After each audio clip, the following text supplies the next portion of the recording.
everyone. Thank you very much for being with us this Sunday afternoon.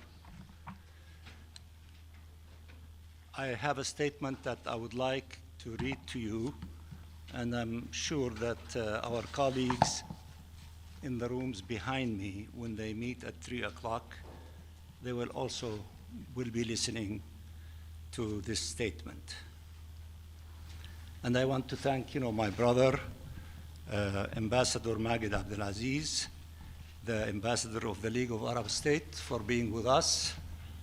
And also we requested, as the State of Palestine, an emergency meeting of the League of Arab States at the level of foreign ministers in Cairo in the next few days.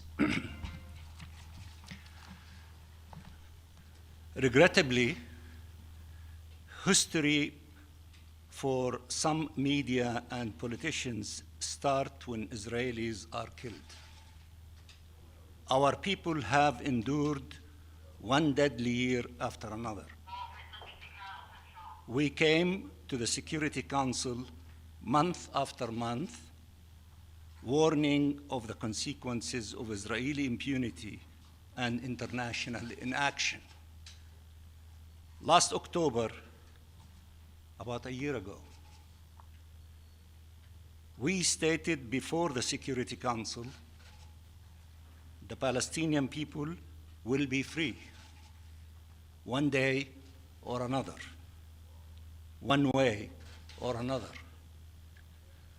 We chose the peaceful way, the one the international community advocates for. Do not let Israel prove us wrong for our sake and theirs. This is not a time to let Israel double down on its terrible choices. This is a time to tell Israel it needs to change course, that there is a path to peace where neither Palestinians nor Israelis are killed. And it is the one diametrically opposed to the one Israel is embarked on.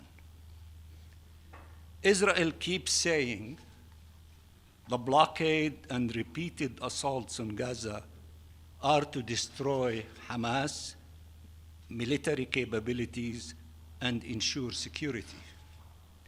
Clearly, and expectedly, its blockade and assaults accomplished neither. The only thing they did accomplish was inflicting terrible suffering on an entire civilian population. It is time for an immediate end to the violence and the bloodshed, and it is time to end this blockade and to open a political horizon. When Israel now tries to justify yet another assault by the same faulty premise, no one should say or do anything to encourage it down this path. We know only too well that the messages about Israel's right to defend itself will be interpreted by Israel as license to kill, to pursue on the very path that led us here. 370, and the number is rising by the moment, of Palestinians that have been killed already in one day, including children, some barely a few months old. Entire families were killed in their sleep. Will this bring security? Will this advance peace?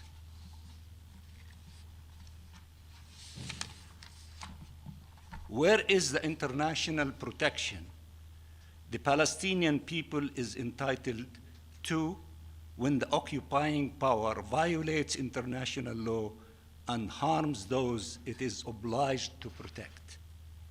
Aren't Palestinians' lives worth saving? The Palestinian civilians killed, the Palestinian children killed in occupied Palestine could have been spared. Isn't that a moral and legal obligation and a contribution to peace? Why nothing is done when those killed are Palestinians? We need to think hard of what logic we want to see prevail here. If this is about vengeance, then many Palestinians will feel they have much to avenge. If this is about peace, then the way to it is not through further entrenching oppression and occupation, but by ending it. You cannot say nothing justifies killing Israelis and then provide justification for killing Palestinians. We are not subhumans. Let me repeat, we are not subhumans. We will never accept a rhetoric that denigrates our humanity and reneges our rights. A rhetoric that ignores the occupation of our land and oppression of our people. There is no right to security that trumps the right of a nation to self-determination. The fulfillment of our right to self-determination is the only path towards shared peace and security. We chose the peaceful path to achieve our rights, but Israel continued using blunt force against Palestinian lives and Palestinian rights. Israel cannot wage a full-scale war on a nation, its people, its land, its holy sites, and expect peace in exchange. One needs to address the root causes of the conflict. And by doing so, we will be addressing its consequences. We have been calling for a different rationale, a different approach. Justice, not vengeance. Freedom, not occupation. Peace, not war. Our calls should be heeded. The alternative is playing out under our very eyes.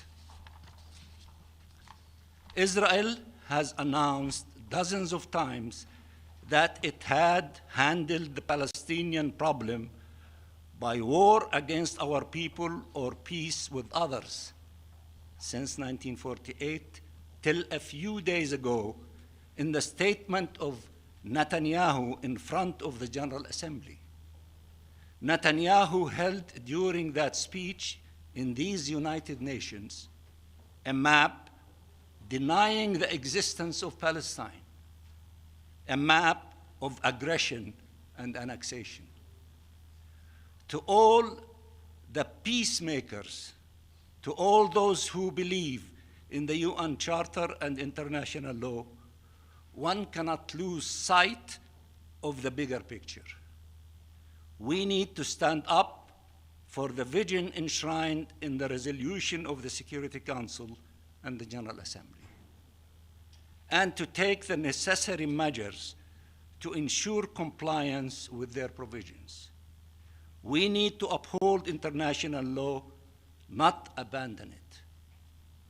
Everybody in the room behind me, who will be meeting in a few minutes, agree on the end game. Israel expects and demands political and military support while advancing goals that are fundamentally at odds with international legitimacy and consensus. Its policies are an assault on our humanity, on international law, on peace, and are a threat for its own people. Can those supporting Israel ignore its colonialist and racist agenda? That would be self-defeating. A different path is possible. I repeat, a different path is possible. but it cannot ignore the lives and rights of the Palestinian people. It must guarantee them equal measures of freedom and security.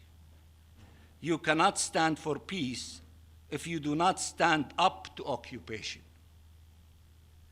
Do it because it is the right thing to do, morally, legally, politically, and because it will save lives. Peace will save lives because it is the only way forward. I thank you very much. We have copies for those who are interested to give it to you. Thank you. And have a good afternoon. معالي السفير سؤال واحد Yes, بالعربي. yes, I will give you. معالي السفير سؤال واحد بالعربي.